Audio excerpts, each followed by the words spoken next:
All right, guys. Joe and Austin here today. We're going to be hanging out with David Lee, owner of Prometheus Power. We're going to talk a little bit about law enforcement experience, business ownership, jiu-jitsu, and anything in between here. So we're going to take a tour here and see you guys in a moment.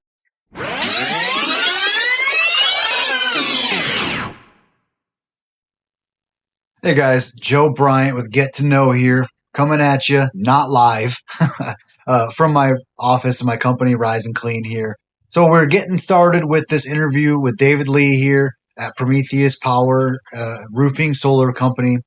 Now, the challenge here is that our audio failed for just the beginning introduction part and the tour around. So I'm going to cover for it and put together a little audio video that you guys can listen to here as we tour around because our audio failed on us here. And honestly, I think you guys would probably rather listen to me than David and Austin anyway, right? So first off, you'll see us introducing and standing outside the office there of David.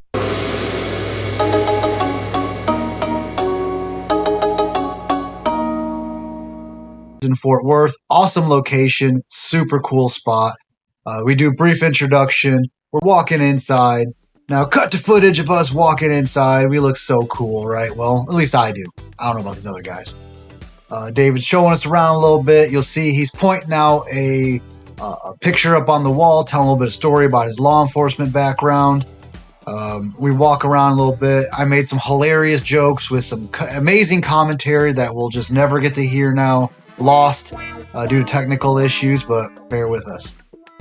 You'll see us peek into the garage there a little bit, look at some of the solar panel stuff they have. David's got some fishing poles in there because the dude loves to fish. If you know him, dude loves to fish. We head on upstairs. You'll see us going up the stairs there, peeking around their main office area. Nice, tight little office, looking out over in the balcony that they have. Pretty cool setup. You'll notice David, being the extreme nerd that he is, has a racing video game set up right out there in the office as well. So when he's pretending to work, he's actually probably playing video games at the office there. So maybe I'll stop on by one of these days and make sure make sure he's getting to work here. But guys, all right, so we toured his little office there. Now we're going to jump on into the interview part of things and get it rolling. So again, I'll see you out there. Sorry about technical issues, but we'll do better next time. Hello, everybody. We're with David Lee, as you saw in the intro, and David Lee has himself a solar panel company and also dabbles in water, which we'll get into that too, and roofing. But we know David through our jiu-jitsu connections at Genesis Jiu-Jitsu in River Oaks. He's a former, or not former, but he's also a black belt, former police officer. And he's got his own business here. We're going to learn about that today. Joe, did you want to open up with anything? Honestly, I'm a little confused because I thought we were at an Asian massage parlor and we were about to see this ruggedly handsome woman give a full massage to Austin here. So I guess I better pay attention. But no, David, we want to kind of get to know your story and learn a little bit more about the business itself. But where are you from, man?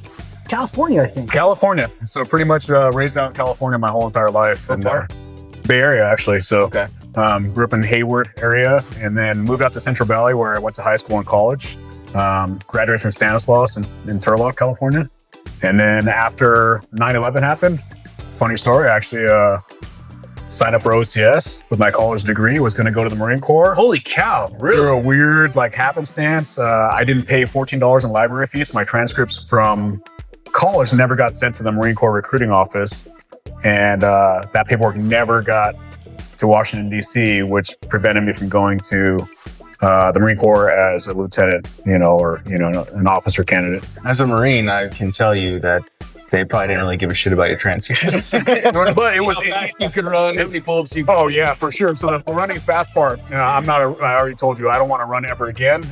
16 years on a squad, and I don't want to run ever again, honestly. Unless a bear or some type of wild animal is chasing me, I don't want to run. So we're not going to do a segment where we time you running down the street here and back. I am not a runner at all. So I envy this man for enjoying running. I don't see how that ever happens, but okay. I wouldn't say I enjoy it. I like the scenery. Jiu-jitsu is literally my cardio, and that's what I use it for, and that's why I show up every day to make sure I get my cardio in. For a while, jiu-jitsu ruined running for me. That's what pulled me away from running because before I started the whole grappling stuff, I used to just go run. I'd get frustrated. I'd go run like 2 or 3 miles. And I had done that since I was a kid. I started training jiu-jitsu, and I remember I was like 24, 25. I went to go hit the trail for like 5 miles. I'm like, this sucks. Like, I'm doing cardio right now, but I'm accustomed to not having my mind on cardio. With jiu-jitsu, you're thinking of other things. But yeah, that got me out of running for a while. Running to me feels like a chore. Jiu-jitsu feels like a privilege. For sure. So it's a lot of fun, something to do. Yeah. But so you grew up in California, and then you went straight to the Marine Corps out of high school? I did not go to the Marine Corps, so the transcripts never got sent. I got in an argument with my recruiter a little bit, and then I decided to apply for the police department when I was in college. Oh, okay. So after 9/11 happened, I felt this urge to serve in some capacity. My family's full of entrepreneurs. Everybody owns their own business, so my family looked at me like, what are you doing? But I felt it was the right thing to do, so I applied for the police department, applied for several police departments, and Newark, California picked me up in 2 weeks, like literally right out of college. Wow, dang. So they did a really hasty background check on me. Thank God. Good thing I used my fake background check. Yeah, very hasty background check. Started me in the academy like, a month later, 2 weeks later, 2 weeks after they started my background, I had an offer letter, started the academy, didn't get paid because they couldn't get me on payroll initially. So I remember like my first month in the police academy, I was getting yelled at doing push-ups and everybody else was like, yeah, I'm getting paid for this. I'm like, I'm not, but that's okay. But you got the urge to serve. Checks in the mail. Yeah, but it was cool. It was actually probably one of the best experiences I've ever had. Honestly, the police academy was really really awesome. Police academy did eight months in the police academy out in California. Went to police work in academy 2002, graduated the academy in 2003. Was a police officer from 2003 to 2018. Okay, so about 15 years. Yeah, about 15 years in the police department out in California, and left there as a sergeant. But had a really cool experience the whole time. Like I worked patrol, was on the SWAT team. After about a year and a half, I put in for the SWAT team and they accepted me. And probably because my, video game prowess, and I was always playing like tactical games, so I kind of understood a lot of stuff in paintball and all the weird things I used to be into. But got on the SWAT team, was really young on the SWAT team, and then worked my way up to the leadership of the SWAT team. I was a team leader on our SWAT team before I was even promoted to sergeant, so I was actually running operations for our SWAT team as an officer, which was pretty cool. But another experience I really got that was awesome is that I got to put in for a state Department of Justice task force where I got to work plainclothes and narcotics for 4 years. That's crazy, man. So it was really cool. I got to apply for that. And, if there's any pictures of me back in the day, it's pretty embarrassing. But I literally wore Affliction shirts, True Religion jeans, and Converse every day.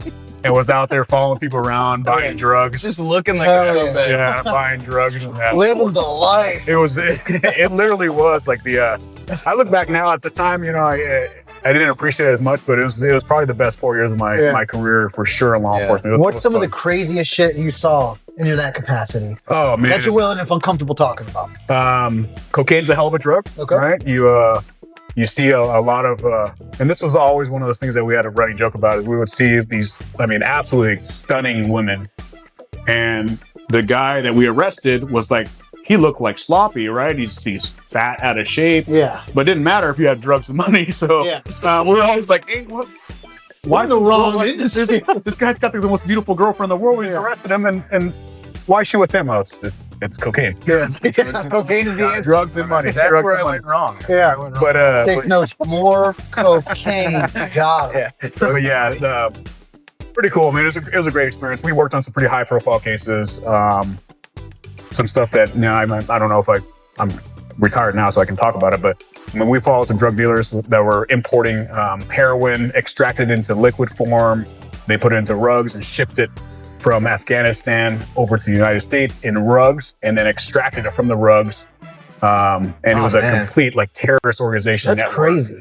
And it was an FBI, joint case with the FBI, and it was a 3-year investigation. So we got a chance to do a lot of cool stuff. So I worked a lot of plainclothes stuff, and being the Asian guy with tattoos, it was awesome because I was always the guy that they employed on foot. So anytime we got into a mall or, anywhere where somebody had to get out on foot, it was always me. Yeah. Because I could blend into most environments. So I would just get out on foot with my cell phone and pretend like I'm talking to my phone, with my Affliction shirt and my True Religion jeans. Would you get the character and walk like a street tough? One of my favorite stories on that was literally we were following a guy that had just committed a home invasion robbery and killed another drug dealer.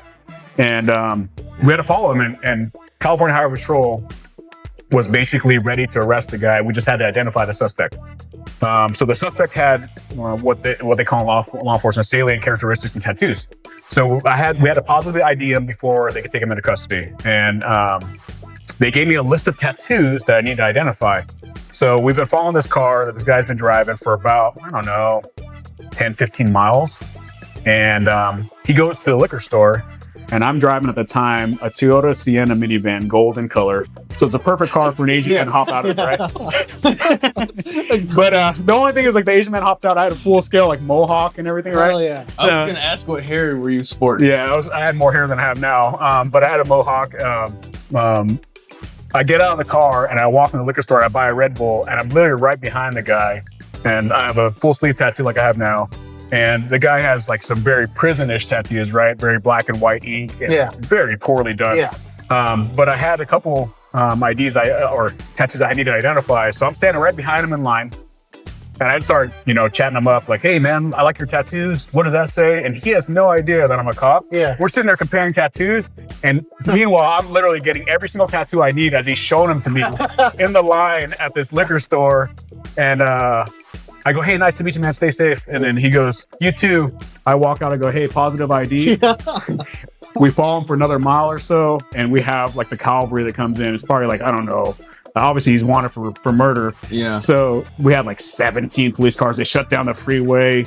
All the CHP officers roll in. They stop this car in the middle of the freeway, block traffic and everything, take this guy into custody. But it was pretty cool stuff like that. I used to get, deploy on foot. I used to get the opportunity to go talk to bad guys. I never knew who it was. And worked a couple cases where I bought drugs from people and turned them into informants. And one case, it was like, I had a girl that I met through one of the guys I busted. He introduced me to her. I started buying drugs from her and her boyfriend.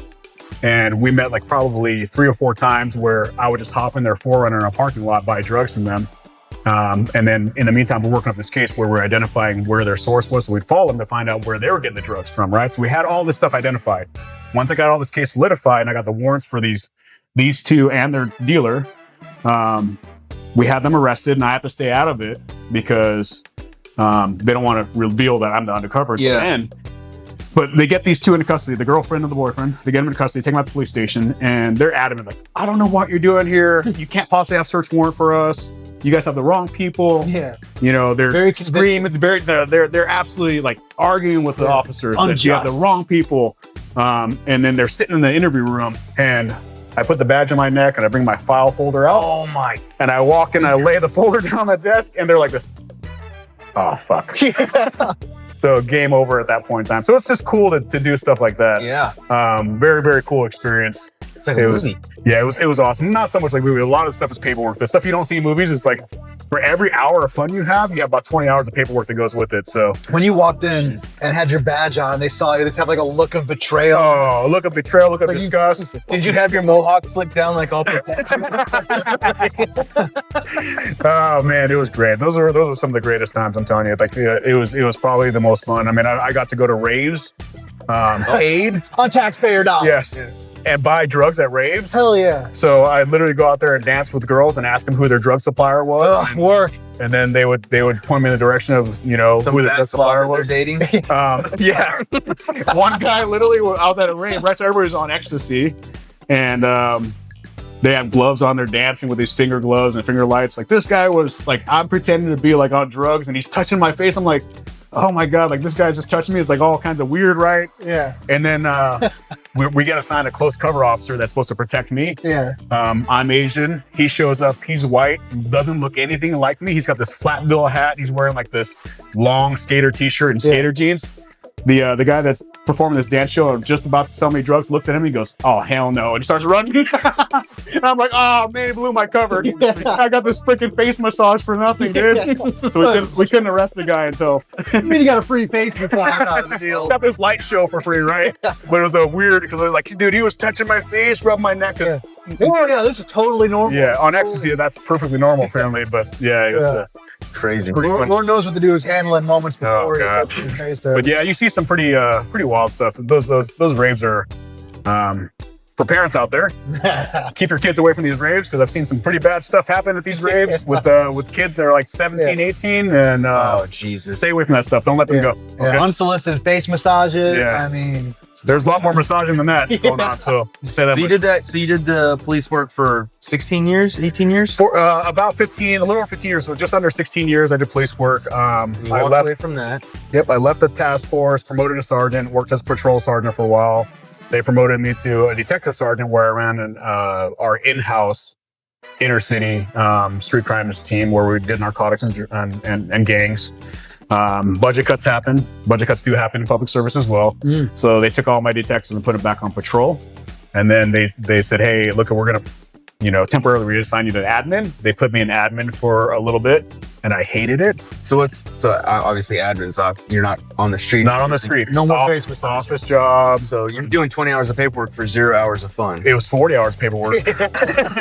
So after 40 hours a week sitting in an office. And, Suddenly that face massage didn't seem so bad. I know, man. Every time the radio went off and there was anything exciting, I sprint out of the building and they'd be like, dude, you can't do that anymore. You got to sit here. And I was like, oh, this is terrible. Get back in that chair. I'm not loving this at all anymore. Is that why you ended up leaving? Yeah, that was part of it. I had tested for lieutenant and, I realized that probably wasn't the path I wanted to take. But the real reason, I have two kids. My wife, she's a former police officer. She retired medically. We get along like peas and carrots, so it's freaking awesome. So we have two daughters, 20-year-old now, but our youngest daughter at the time was struggling in school. She's being bullied, had some developmental delays, so it was really rough on us. The school system out in California at the time wasn't doing a really good job, in my opinion, of taking care of her. They were pulling out of her class, giving her resources, but they're pulling out of her class with 35 students, putting her in a class with 20 for resource. She's not getting real much one-on-one care. Yeah. So at that point, I decided, hey, look, this is not good for our daughter. She's going to grow up in this environment. I went down and talked to the school a couple times. They said, hey, sir, even on the bullying stuff, I mean, I'm a police sergeant at the time, and I'm telling them, hey, look, this is not cool. She's getting bullied. Kids are making fun of her. The school didn't want to address it because of the nationality of the bullies. Wow. That really frustrated me. So my wife had already been medically retired for several years from law enforcement. She was a cop as well. Oh, We I met in didn't the know police academy. So I told my wife, and sorry, backing up a little bit, I had my real estate license in California. So I bought and sold houses, and we dabbled in real estate also while I was a police officer. So we stacked up a little bit of cash, or enough cash to where I didn't have to work, and she had medically retired, and she was getting a state pension. So we said, hey, look, I've always wanted to retire out in Texas, even when I'm done with law enforcement at 50. So let's go look at Texas. So we went out here, went to Eagle Mountain Elementary School. They were fantastic. They sat down with us and they said, hey, we're not going to badmouth any other state or how they run their education program, but your daughter would be more successful here because we have these resources. And they laid it all out for us. And it was compelling enough to where, I told my wife, like, look, I'm done. Let's sell our house. I'll find a different career path, or I'll go back in law enforcement out in Texas, and we'll move out there and get the best environment for our kids, and we'll just do it. Nice. So in 2017, we made that decision. February 2018, we moved out here, and I came out here, was going to basically start over in police work. Was in background at a couple different agencies out here. A family acquaintance of mine called me up out of nowhere and said, hey, look, I run a company. I have an office in Texas. Before you take any job offers out there, I want to come see you. And I said, okay. He literally got on a plane that day and flew out to see me. Came to my house, sat down for dinner, said, hey, I've always liked you. I think you would be a perfect fit for my business. Let me present to you what I have. And he offered me basically a sales position at his company with software. It was robotics automation software for cell phones. Interesting. Oh. And I had worked with cell phones when I was in the task force a lot with tracking bad guys with cell phones. So I had some cell phone knowledge, not much to the technical side, just more or less cell phone tower stuff. But I said, hey, look, I talked to my wife, said, hey, what do you think? And she goes, well, you can always go back to police work. Try this first. If you don't like it, go back to police work. Yeah. So I tried that. Turned out I was pretty good at it. Did that for 3 years, grew that portion of the business for that company. That company was probably a $500 million company at the time. I grew just a section of it, had my little piece of the pie. It was awesome. Ran a team of engineers, took what I learned in leadership and law enforcement as a SWAT team leader and as a sergeant, and said the same principles apply, right? I mean, you treat people like they deserve to be treated, and you treat people how you expect to be treated, and people will be loyal to you. So that's how I ran my team of engineers, even though they had no experience doing like high risk stuff. just making sure they're excited about work and make sure they have value and they feel valued. And it worked out. And I grew that section of the business. And from there, one of my neighbors owned a solar company. He said, hey, I want to come down and see what you do for work. This is where we get into solar. Yeah, he came with me and shadowed me at work one day and said, hey, man, I really like the way you lead people and the way you run your business. Do you think you can come help me? So I did some free consulting for him for a while, just wanted to help him out a little bit. And then that eventually transpired into a full-time position. I wasn't really sure I was going to take that position, but there's a lot of opportunity. This whole industry kind of excited me. I'm one of those guys that money is one aspect of life, but memories are the other, right? Like I want to make as many valuable memories. I think the wealth is in your life experiences, right? Yeah. My goal in life is, like I tell my wife all the time, is I don't want to die with the biggest bank account. I want to die with the most things I can tell my kids and my grandchildren. The legacy. Right? The legacy. I want to sit there rocking on a rocking chair on my porch, overlooking a beautiful view somewhere one day in a modest home. With some stories to tell. And tell my kids and my grandchildren, like, this is what grandpa did when he was young. So that's the stuff. Mohawk was going. Yeah. And I'm kind of seeing how your progression here, you picked up different skills and understandings that kind of led you to where you are. So like I always want to deliver value for people watching the show. It sounds like you spent some time doing sales. Yep. What would be, if you have a fledgling salesman, you were to offer some tips, like what would be one of your number one tips for someone to not suck at sales? I think genuine, man. Like for what's helped for me is being genuine. Like there are a lot of sales guys will go out there and they're really worried about chasing that dollar. Yeah. And when you chase that dollar, it catches up to you, right? If you're out there, false promises will lead you down a path where you don't get referral business. It's a very short-term vision if you're chasing that dollar all the time, right? For Lucas and I, my business partner, we're always about making sure that we give people the best value, put ourselves in their position. This goes back to my law enforcement days. I used to do this speech all the time as a sergeant for my SWAT team, for my patrol teams, anybody I supervise, and say, hey, look, if you treat everybody like they're your family, like if that's, and I'll use an example that I used back in law enforcement days. It's like, hey, I know you get 20 service calls a day or whatever the number of service calls. And you go from a call where, somebody gets hit by a car and they're critically injured to the next call with feels like a nothing because grandma had a couple, quarters stolen out of her car, but she's crying like crazy, right? Yeah. Yes, that call seems very unimportant compared to the last call you were on. But to her, that's the most traumatic incident or dramatic incident she's had in her life. Yeah. So you have to be empathetic to that and sympathetic to that and treat her like if she's your grandma and this has been, somebody violated her privacy. She's going to be thinking about that the rest of her day for a long time. So if you treat her at the lowest level, like she's your family member, then everything sorts itself out. Yeah. So be a human. Yeah. And so, that just transposed over to everything that we do. And that's here in our business as well. We treat all of our customers like they're literally our family. Would you be happy selling your mom this solar system? Would you be happy selling your mom this roof? Yeah. Or would you have the work that you performed on this house if this was your parents' house? Yeah. Or your sister's house or your cousin's house? Right. I mean, we all have cousins we don't like, so not that cousin, but the ones that we do like, right? We want to make sure that we treat people the way we expect to be treated. And that's how referral business gains traction and ground, right? So for us, the vast majority of our business is referral business. I mean, since I started this business, I've had several referral jobs on a monthly basis, just from people calling me still on my cell phone saying, hey, can I introduce you to my brother? Can I introduce you to this person?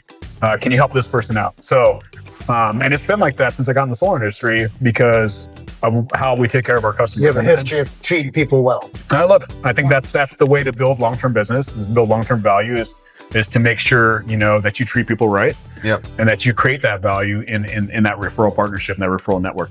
Can't argue that logic. And if you have any tips for someone on leadership, where would you go with that? Again, never put yourself or never expect your people that follow you to do something that you wouldn't do. Yeah. You'll see me out here. I mean, Circle L, I was running a company with 4 offices, 60 employees, and I was still out there throwing panels, getting involved in day-to-day operations, doing whatever I could to at least show people that, hey, I'm not just some office guy that's going to sit here and bark orders at you with no experience and no understanding of what you're doing. Yeah. Putting yourself in a position where you understand what they're doing, experiencing it yourself, and then allowing yourself to lead because you understand how difficult that job is or what it entails. is really important because your guys will respect that. Yes. You know, if you're out there leading from the front to your point, right? If you're sitting there leading from the back with a whip, that only lasts Do so that, long. but people are looking for work after that. Nobody wants to sit around and deal with that type of leadership. Yeah, and then you have informed, like, especially in your position as, I don't know, management, ownership, whatever it might be, now you're informed of what your team's going through. So when you do see a challenge, you don't need to push them towards that challenge with ignorance because you don't know that it's going to be a problem for them. Now you know, like, oh, my guys can't do that. My guys shouldn't be doing that because I know the work that's going to be required, how many hours, what the strain's going to be on them. So let's schedule this out a little better than for them. So now you can take on business decisions and make those decisions informed of not just what you want, but what your team's going to have to do too. And I've seen that at work a couple times. People just wanting to be treated right. Mm-hmm. They have a lot of respect for that, especially anybody in a position of authority that could easily just tell them, no, you're doing this, I don't care. But instead you back up and that leader looks at you and says, no, you guys aren't doing this because I know it's going to be BS for you. Yeah. We'll figure out a better way. And it stops right there. I mean, I can tell you, like, you know, a handful of times where I was a leader on the SWAT team on a critical incident where we're dealing with like a murder or something, and I'll have an assistant team leader, and they'll ask me, hey, what should we do? And I won't give them the answer. And I'm like, hey, you tell me what you think should do. Yeah. And then they tell me their idea, and even if it's not 100% my idea, and it doesn't jive exactly with how I would do it, especially when I was trying to develop these leaders, I was like, okay, as long as it's not going to hurt us, I let them do it. Run it, see how it goes. Run it. Yeah. Run it. And that's the best way to build their confidence. Yeah. It's the best way to get them to feel secure in their decision making. And also it shows that you're a leader that trusts your people, right? Yeah, so that's promote really, a sense of agency. Yeah, really, really important. You want to make sure that you trust your people. Trust is absolutely important, right? And that's the way I still lead today is like, if I bring you on and I have to micromanage you, I've hired the wrong person. I don't trust you. I agree. I get it. There are people out there who take advantage of you. Yeah. My job is also identify those people and get rid of them right away. Right. You don't want a cancer on your team either. Yeah. If they come on and they're a cancer, you get rid of them. Got to as soon as possible. As soon as possible. But if they're a good person, they're trying hard and they mean well, you trust that person even when they make mistakes. You guide them through, or you counsel them and coach them through those mistakes. Worth and investing. You continue to trust them and invest in them, make sure they're developing along with you, right? Because they're going to be a valuable asset to that company, to your company. Yeah. Right. And as you grow with them, as they grow with you, right, they may get offered a higher paying job. Yeah. But they'll stay with you because they're loyal to you because you've invested in them, you've developed them, and you've trusted them, and they know they may not find that at their next place. That's something I've thought about before. As part of leadership is the ability to see someone for who they could be and not who they are in that moment. And seeing potential in other people. Someone saw potential in me once. And so I'm always kind of looking to pass that Just on. once? Yeah, one time. And then he regretted it immediately. And there we are. Now I'm trying to make a podcast. So you moved on from law enforcement into software sales. And then you started consulting a little bit in the solar game. And what made you want to full send into that? And it's just opportunities. Like I said, for me, the value is in making a lasting impact, right? So it was an opportunity for me to make a lasting impact. Got into the solar industry and said, hey, look, there's opportunities for me to make a lasting impact in this industry. I always like to learn stuff anyway, so I was like the tactical guy that had, on the SWAT team, I had all the coolest gear, but I also was I brought in, at one of the trainings, I remember it was funny because half people fell asleep because I brought in a guy that could hack stuff. As training, I said, hey, look, this guy can hack your Bluetooth device. And this is, you got to think, this is 15 years ago, right? I brought in one of these guys that can literally hack your Bluetooth, your Wi-Fi, and shut your operations down. And, people live off that stuff, right? So if you're, for example, in a SWAT call out and you have a barricaded subject, if that guy's inside his house and he's super comfortable and he has no urgency to go outside, he's going to wait it out. He doesn't care. Yeah. Right? For the government guys outside, they're getting impatient. Yeah. Clock is ticking. The clock is ticking, right? Admin's going, well, you guys run up my overtime clock, right? So they're trying to push the urgency. Yeah. So wrap it up. How do make this guy uncomfortable? You shut off his power, you shut off his water, you shut off his Wi-Fi, you shut off stuff that he relies on. So I brought in this tactical hacker that can, intercept Wi-Fi, can intercept Bluetooth, and really mess with people. Ruin his life. And he put on this presentation, and my guys were bored to death. But I was intrigued. I was like, this is cool.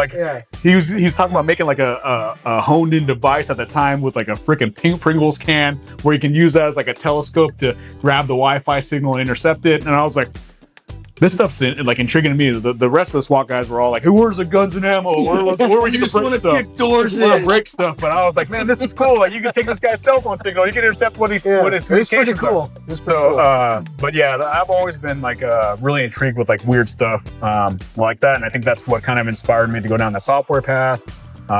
Made me really interested in cell phones and software, and then net to solar, like learning how solar worked.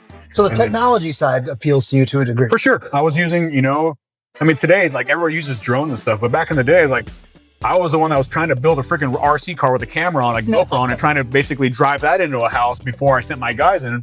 So I was doing stuff like that before, it was really popular. Nowadays, like there's tools for all that stuff, but that developed and transpired because of guys that did creative stuff and thought, hey, this would be cool. Interesting.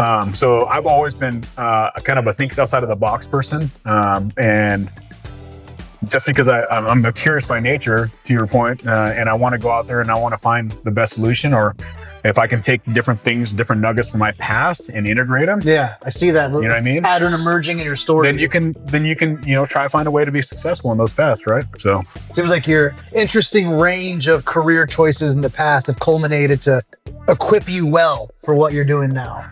I don't know if it's well, but it definitely has. I'm being generous. Just run with it, man. Inspired me to do some different things in my life. So it's. I've been very fortunate. I've had, the way I look at it is I've had an opportunity to work multiple different careers. Okay. And most people don't have that opportunity. Yeah. And for me, it's pretty cool because I do have that opportunity, and it's exciting, man. So what are your thoughts on the current state of the solar industry in general? So the tax credits, big beautiful bill came out last year. Yes. The solar industry is interesting, right? And I'm going to be completely candid with this. There's been a lot of bad solar companies out there. Still are a lot of bad solar companies out there.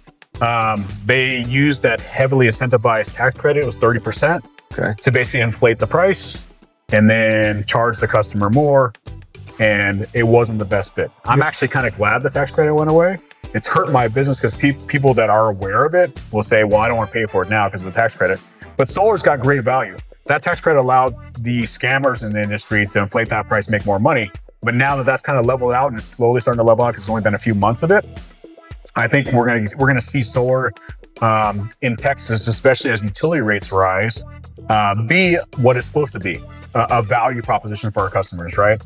There's a way to save money in solar. Like my house is completely solar. You bet on my house, you clean my house, clean my solar panels. My house, I literally pay nothing for energy. I remember telling me that. I was like, damn. I have batteries in my house, I have solar in my house, and I literally pay nothing. So my house is as off-grid for being, close to the city as possible. I mean, I have well water, I have solar power. The only thing I really pay is garbage. Yeah. So it's really cool. And there's an opportunity for homeowners to be not only independent, grid independent, and independent on, infrastructure that can fail you, but also to save money on a month-to-month basis if they're working with the right company. Now, when you're in sales scenarios for solar, what are the most common objections or concerns or questions that you get? Because they've heard so many bad stories, right? Yes, I see them. You're going to see them. You're going to see people that sold people like, hey, you're not going to have any payments. Because especially here in Texas, you have a lot of door-to-door sales guys that will sell you. There's no regulation. Yeah. They'll say, hey, look, you're not going to have a bill ever. But yet they still have a utility bill, and then they have a solar payment because they financed it or they leased the system, right? So they've really screwed this customer over. And it's unfortunate because they've signed this long-term contract. And I hate that. That's the bad thing about the solar industry is it was full of bad players like that really took advantage of the market. For us, like we don't even do the leases. Not that we don't really, there's not a time and place for it, but we sell it at a price that makes sense to the customer where they're really going to save money. And we want to make sure that they're getting value from the system. So we're selling loans and cash. And that's not very common in this industry. So I think that's what's helped build our reputation in the industry as well. Is like we sell good deals, our customers are happy, we get good reviews. The objections, right? Like, hey, people have heard it all. They've heard the scams. Well, my cousin has this, or my neighbor signed up with this deal and he still has a utility bill, and we have to overcome those. We have to be that trusted partner in the industry and that trusted local partner, right? A lot of these guys are coming from out of town.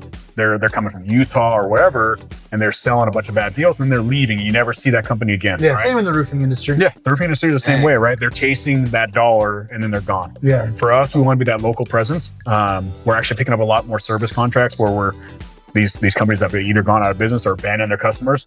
We'll take on that service. So if you're out there and you have a solar system and you need service, give us a call.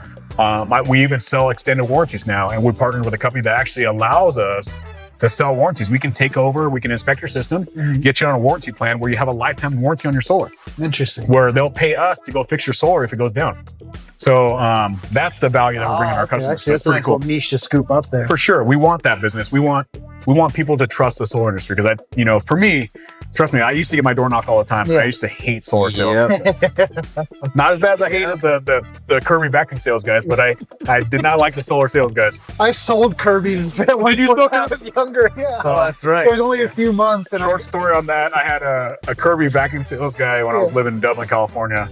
And he literally put his foot in my door. Yeah. Whoa. And I'm at the time I'm working narcotics. I'm in a tattoo, tatted up. Yeah. And he puts his foot in my door and he goes, I said, no thanks. And I went to go shut the door. He put his foot in the door. And I almost lost my shit. I literally said, hey, look, I don't mean to be rude, but you take your foot out, get off my porch, or you're going to collect your teeth. Yeah. I'm telling you right now. Yeah. So I'm not playing. Get off my porch. And we had I already told Joe this, but I won't say the company. They had some rep out there selling like lawn care. And at the time, like my lawn was not, manicured as it should have been because I had just moved in. And young kid, tall kid, he's all nice. I'm like, all right, man, I got to get going to work. You got like 30 seconds. I want to listen to you. I'll take your card. Keeps going. I'm like, all right, I got to go. His, niceties drop. And he's just like, so are you going to do this? Or I'm like, no, I got your card. I'm like, I'm not doing anything right now. I got to go to work. Yeah. Then, it got contentious. I just remember, like, he's finally backing away from my door, and he turns around. He's like, "Oh yeah, well, good fucking luck, buddy." And I'm like, who? What is this a joke? And he's like, I'm not fucking joking. Like, it turned into us yelling at each other. Wow. I'm like, what the hell, man? So you signed with him, right? Yeah. 5 That's not an objection. That's not a way to clear up an objection. Yeah. I'm like, no, man. I'm not familiar with that like, technique. I was floored. I was like, how did we get here? Yeah. Like, I'm not using that company ever. Yeah. So One of the things that I see people talk about, particularly like on online groups and like realtors talking, like advising people to not get solar on their roofs because they're saying it detracts from the property value or it makes insurance claims difficult. What's your response to that? that's normal here in Texas. I think solar is still fairly new in Texas, and because solar. So, for example, California solar's been around for a long time. It's shown in California, proven that it actually increases property value by a percentage. Based on whatever you spend on that solar system, it increases your property value by a certain percentage, right? So, California is a little more mature market when it comes to solar. And California is very mature in the fact that they don't have door-to-door salesmen that can do whatever they want. They actually regulate their salesmen, and if you have fraudulent salesmen out there, they actually have HIS, which actually will go after and fine and prosecute some of these guys that are doing bad sales. Damn. So Texas needs to get on board with that as soon as possible, and they are. There's laws coming into effect pretty soon that will help regulate some of that. But yeah, to your point, there's a lot of people that say it decreases value. I don't think so. I mean, look, for me, I had my real estate license in California for 10 years. Mm-hmm. I have a house that's, I'm on 1 acre, and my house is completely almost energy, independent from everything, right? Besides garbage, like I said before. I'm on a well, I have a septic system, and I have solar.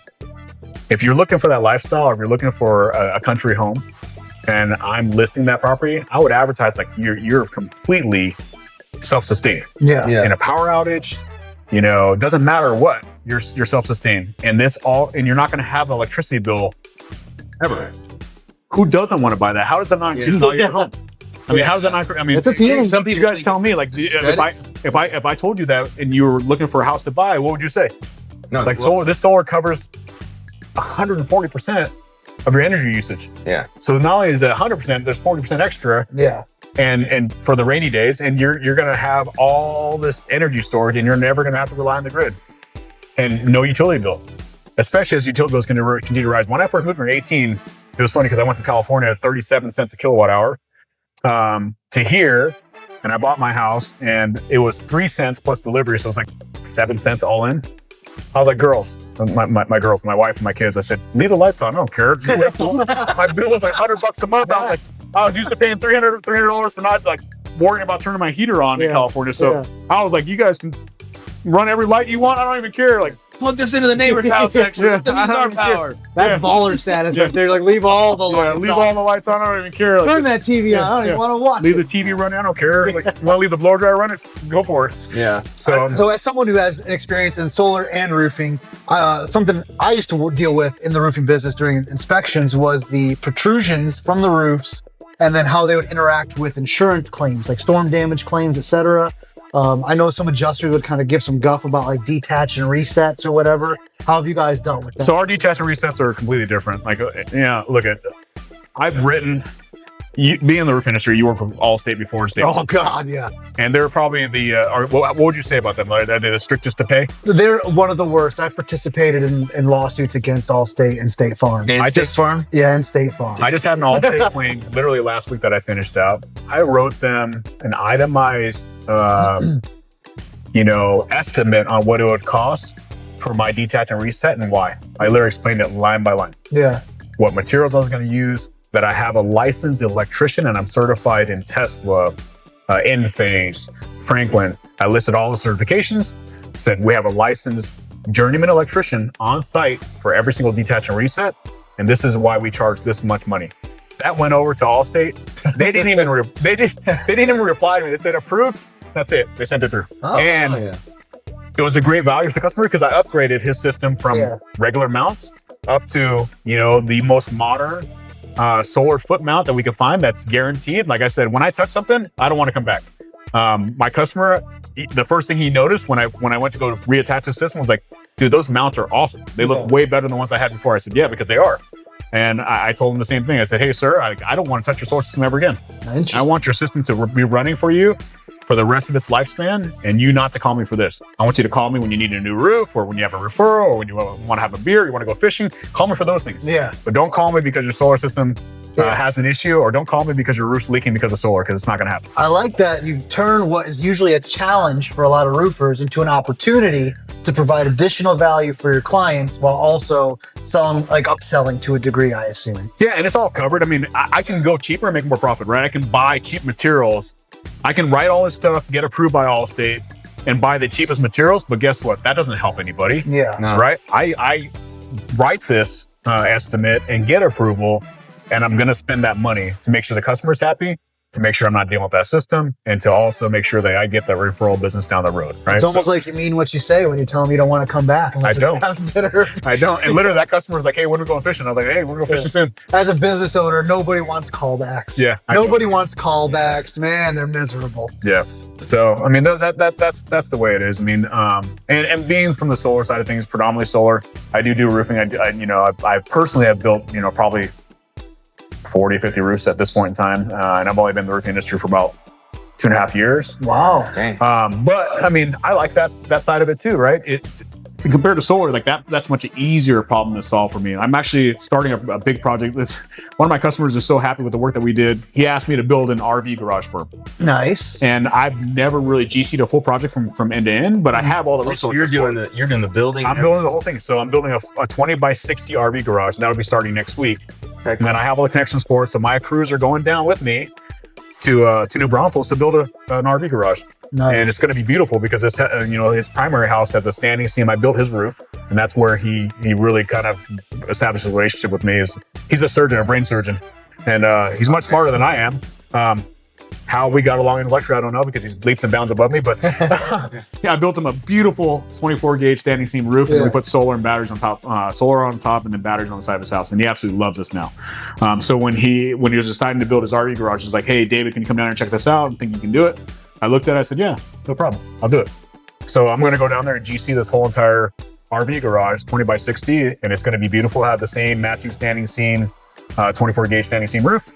And then I'm going to try to see if he wants more solar. Hell yeah. Because I think he can support more solar. And, as his usage goes up, because he's got this RV part plugged in and everything's drawn from it, he's going to need a little bit more. A little more juice. And it'll be a perfect opportunity for me to, get him a little bit more solar at a good price. And I think he'll go for that as well. So, hell yeah. Another pattern I'm noticing emerging here is you're getting opportunities offered to you, even when they're outside your wheelhouse, because you seem to have a track record of showing people that you get shit done. Yeah, I enjoy it. And I enjoy learning as I go, right? And I don't just, here's the thing too, like, with AI these days, right? I always research the little things first. I go, okay, AI can build whatever you want. Like it can tell you how to build an RV garage. Awesome. Like I can literally type in there, like, what are the steps to building an RV garage? Or I upload the plans and it'll tell me like step by step. You want to do this first, this, and then this. So I already have the schematics for it. And it's just sourcing labor. I've already built my own shop in my backyard. So I know how to build a shop. I've just never done it for a customer, but it's no different, right? I've done enough roofs and I've done enough, remodels to know how to do this. So it'll be an interesting learning project, and I'm excited. It's going to be a cool project. I'm sure you got trusted advisors too who've probably done several projects before like that. So my crews are always telling me what's the right path to go. So it's going to be good. Yeah, having a good circle makes a big difference.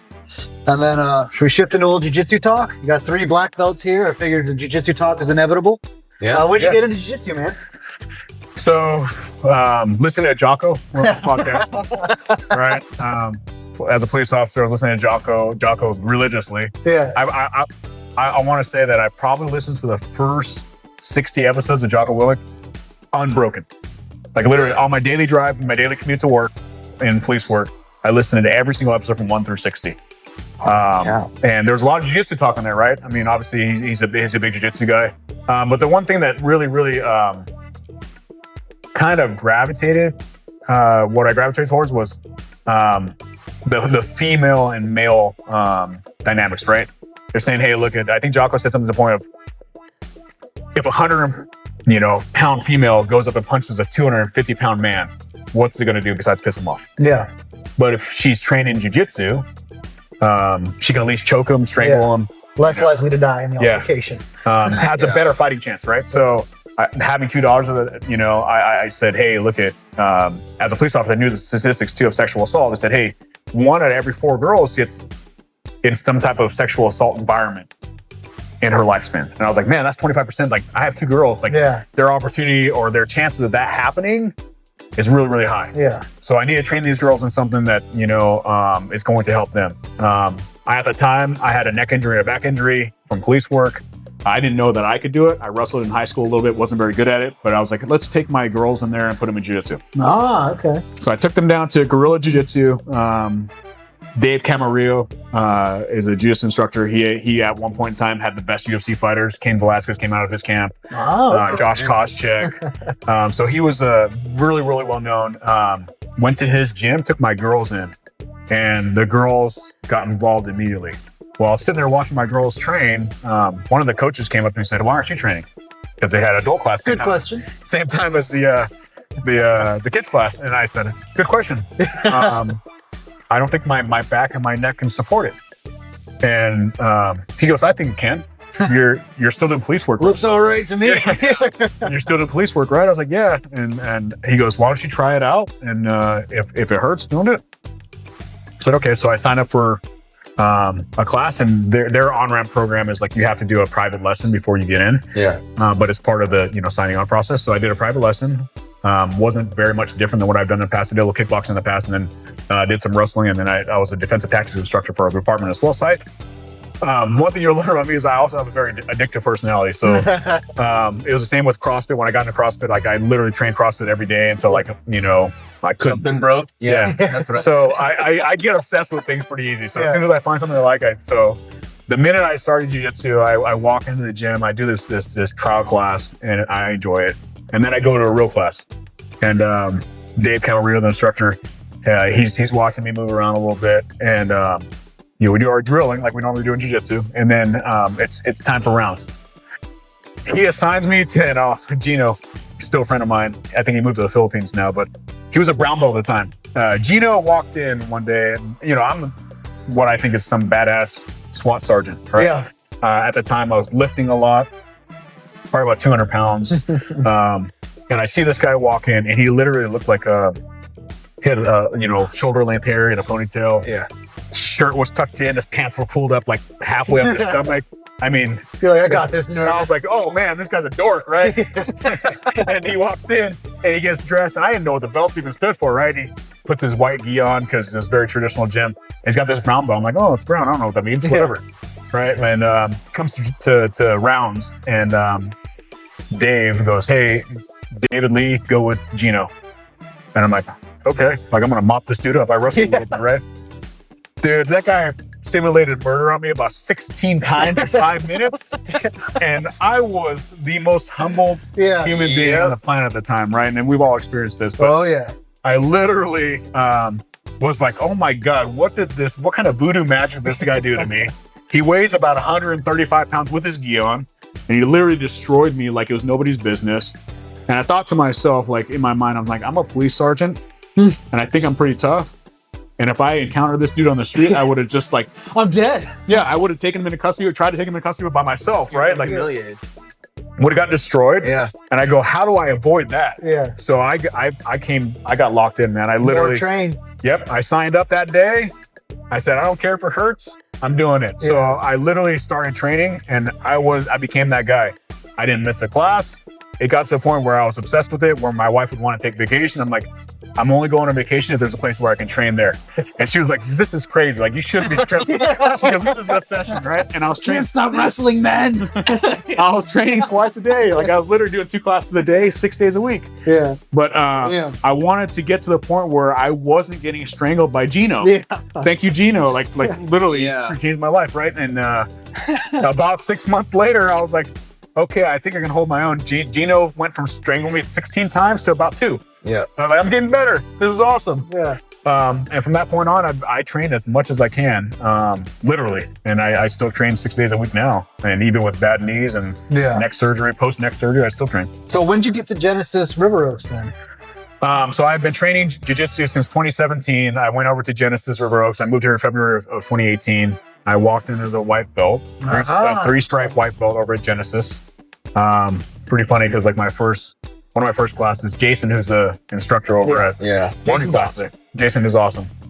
I remember I hit him with a scissor sweep. He dialed it. Oh my God. That was the worst scissor sweep of my life, because that scissor sweep apparently disrupted the world, because he needed to make sure the world was correct after that. Yeah. And every day was a mission for him to show me that the world was off balance and that he needed to balance it again. And he tried to kill me every single time. And knowing he was a purple belt at the time. And knowing Jason, he probably didn't see anything on his face either. Oh no. He was just like, And I literally thought he hated me. And he probably did. He probably does.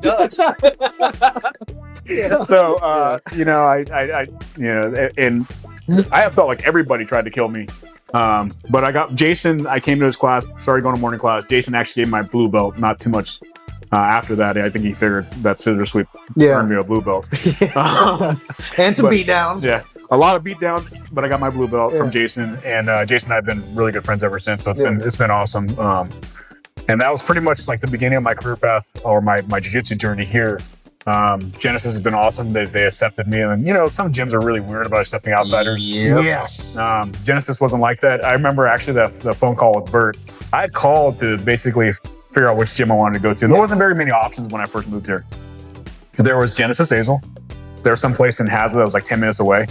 I called that place first in Hazlitt, and somebody picked up and said, "Hey, I'll have the instructor call you back." I got a call back. And the instructor was a purple belt, and he was the lead instructor at the gym. And I asked him, "Hey, how many adults are in the class? What are the weight and age ranges?" He's like, "There's like 3 or 4 people in here." I was like, "Oh no," because I was used to in California, my gym was like numbers, 30, 40 people a class. And I was like, "No, I can't do that. I can't go to a class with 4 people in it." And then I called Bert over at Genesis, and Bert's such a charismatic human being. And he literally sat on the phone with some guy he didn't even know. We talked on the phone for like 45 minutes. And he's like, "Dave Camarillo." He's like, "I still have a DVD from Dave Camarillo somewhere," right? So we just got down this path of Dave Camarillo. He started talking about Dave Camarillo for about 20 minutes. And I was like, "Man, I really want to meet you in person." Drove down to Genesis, walked in there, met Bert in person, took a couple of trial classes. And I was like, I love this place. This is going to be the perfect fit for me. Yeah. And the rest is history, man. I literally trained every opportunity I could, unless I'm traveling. Yeah. Did you guys cross paths at all? Because I know you started there years back. No, you showed up after me because I PCS'd up to New York in 2015. Okay, yeah. And then you came back. I remember you coming back, because I met you when you came back. Yeah, I was a brown belt then. You were a brown belt too. Yeah. I got my brown belt by that time. So that's where, that's where I cut my teeth the most in jiu-jitsu. Oh man, like I started in Japan, and then Bert and Tony were my instructors for a long time. And I'll tell you what, like I trained with, like I said, Dave Camarera's gym, and then coming to Genesis, like the level of competition where it just felt like everybody's trying to kill me, and they took it real serious. I was like, man, I'm gonna either get really good or get hurt. Yeah. And I got both. Yeah. So, Yeah, it's funny. Yeah, there's some correlation there. Causation or correlation, not causation, except for what it is. My best friend says that to me all the time. He's like, you are like the toughest, most in shape, most hurt guy I've ever met in my life. Yeah. man, the injuries are constant, right? Yeah. I could probably, it's hard for me to remember actually a time when I felt 100%. Yeah. The further you get up in the ranks, the more injuries you pick up along the way, the less people care about how hurt or tired or sick you are. I want to get a black belt. I want to get a. But oh my God, I mean, you guys can agree, like, it would be much harder for me to start now as like a white belt, right? Yeah. Like, I mean, the levels are high. Oh, dude, I've got so much respect for the younger 40s and the mid 40s guys showing up to the gym as white belts. Day one, no experience. Hey, I'm gonna do this. I'm like, man, all right. Yeah. I mean, best of luck. I got respect for you, but I know you're in for it. Yeah. But I mean, look at guys like Jim, right? Like we got a guy in our morning class who's Jim's mid upper 60s. Yeah. He's a blue belt now, but he started with us in his 60s. Yeah, I think he started when he was like 62. Yeah. No, I mean, kudos to those guys. It's freaking awesome. But I've gotten so lazy with my jiu-jitsu. I said I lay down. Yeah, I know you. You know, the girls in the mistakes. The girls in the gym call it the Burt Reynolds, where I'm just laying on my side. Burt Reynolds guy. That's 100% how he starts his rolls. Like first time I roll with David, like, you want to go? Yeah, and he's just like, let me just slip into something more comfortable here. Yeah.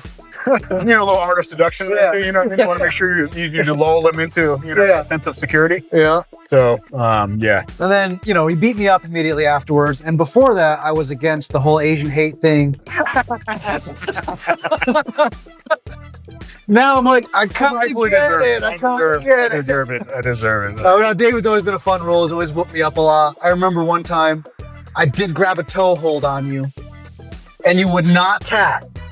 No. And I started turning it, and I felt popping going up his leg. I'm looking at his face. I'm like, are you fucking serious? And then later on the day, you messaged me. You're like, bro, I'm feeling that toe hold. And I was like, only there was something I could do to make you stop. I was like, why didn't you tap then? He's like, to you, never. I'm like, that's funny. I don't remember that message at all. I like this fucking guy. So shifting from jiu-jitsu back to like the future of solar, the future of Prometheus. What do you envision? Are there wickets, milestones that you and Lucas want to hit? For sure. I mean, we definitely want to be known in this area as the local installer, right? Well, our goal is to build that presence, right? Yeah. We're doing some marketing campaigns where we've got a list of solar installs locally. We're emailing those people. We're out there in communities talking to those people to make sure that we're educating these people. Trying to get as many networking events as possible to kind of spread the good word that, hey, we're here offering a solution, right? A lot of people that created some problems here in this industry, especially here in Texas.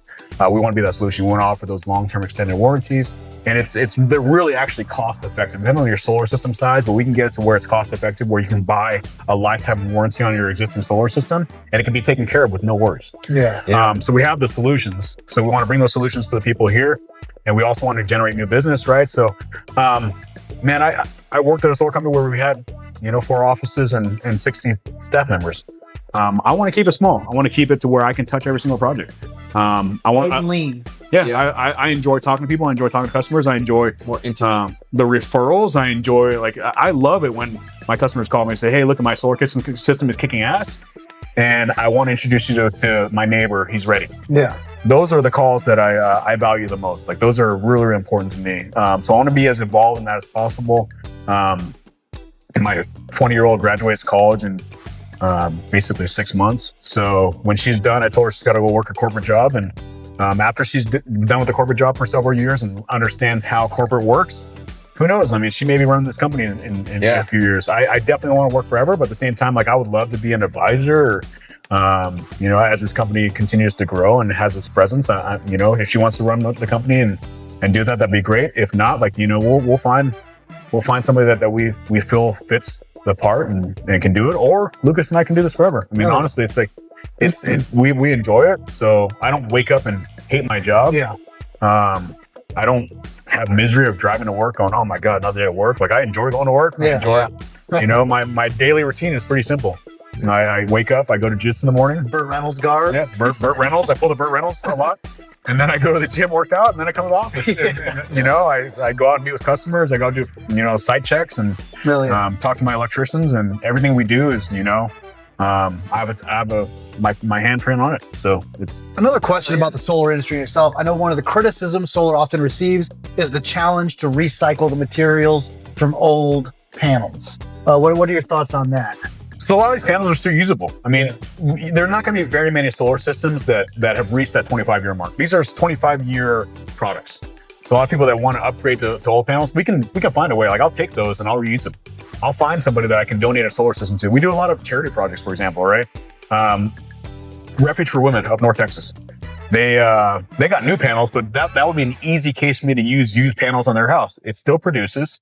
Just at lower rates? Lower efficiency, but the lifespan's still good. Even after the efficiency, you know, lowers, right? So some of the worst panels on the market, the ones that were like, you know, made 10 years ago, their efficiency when they reach 25 years is like in the 80s, right? You still have 80% life in that panel. It's still going to produce a lot of energy. Yeah. Solar panel, you can take it, put it in the parking lot, whether it's connected to something or not, it's going to produce energy. Yeah. It's collecting the sunlight and converting. So you want that there and you can use it. If not, like, we have a local recycling place. A friend of mine is the business director over there, and he can definitely, you know, recycle it. So we have a place that we can recycle solar panels, and they can break down those materials. So I mean, they're recyclable. There's certain things that can be reused out of it. I've done multiple tours down to the recycling plant, which is not too far from here. They can literally grind down the glass, extract the copper out of the glass, extract the stuff that they can use, and then find ways to resource a lot of those materials. So you find that there's a lot of like almost nonsensical talking points, kind of taking shots at solar that you have. I mean, they're with any industry. I mean, there's going to be some, you know, some hatred and rightfully so. You know, solar industry is plagued with some bad players. And ultimately, it's in the long scheme of things, it's still pretty new, especially here in Texas. Especially here in Texas. Yeah. But it's growing. I think people are going to see the value. I mean, they're anticipating between ERCOT and Encore that they're going to raise utility costs, you know, 3x what it is now, right? So the average right now is 16 cents. Can you imagine what 3x the cost is going to be? Texas doesn't have reprieve. Like, we don't have time of day in the summer where you can turn off your air conditioner. California, for the most part, like, drops to a certain temperature every single night where you can keep your windows open. You're not running on electricity. So the demand is higher here. The demand is way higher. When I do side-by-side comparisons of what your utility bill costs, even though it costs less per kilowatt hour here in Texas, the average bill is still the same as it is in California. Because in California, you're not running your AC, or some houses don't even have AC, right? Because they don't need it.